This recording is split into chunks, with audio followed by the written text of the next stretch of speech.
Part 8. Variation in Tactics.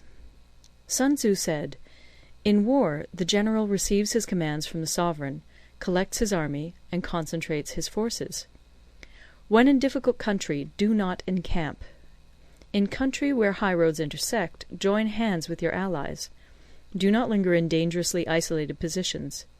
In hemmed-in situations you must resort to stratagem. In desperate position you must fight. There are roads which must not be followed, armies which must not be attacked, towns which must not be besieged, positions which must not be contested, commands of the sovereign which must not be obeyed." The general who thoroughly understands the advantages that accompany variation of tactics knows how to handle his troops. The general who does not understand these may be well acquainted with the configuration of the country, yet he will not be able to turn his knowledge to practical account. So, the student of war who is unversed in the art of war of varying his plans, even though he be acquainted with the 5 advantages, will fail to make the best use of his men. Hence, in the wise leader's plans, considerations of advantage and of disadvantage will be blended together. If our expectation of advantage be tempered in this way, we may succeed in accomplishing the essential part of our schemes. If, on the other hand, in the midst of difficulties we are always ready to seize an advantage, we may extricate ourselves from misfortune.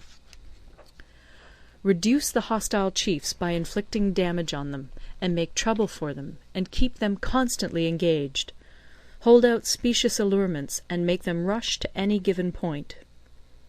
The art of war teaches us to rely not on the likelihood of the enemy's not coming, but on our own readiness to receive him; not on the chance of his not attacking, but rather on the fact that we have made our position unassailable. There are 5 dangerous faults which may affect a general. 1. Recklessness, which leads to destruction. 2. Cowardice, which leads to capture. 3. A hasty temper, which can be provoked by insults. 4. A delicacy of honour, which is sensitive to shame. 5. Over-solicitude for his men, which exposes him to worry and trouble. These are the 5 besetting sins of a general, ruinous to the conduct of war. When an army is overthrown and its leader slain, the cause will surely be found among these 5 dangerous faults. Let them be a subject of meditation.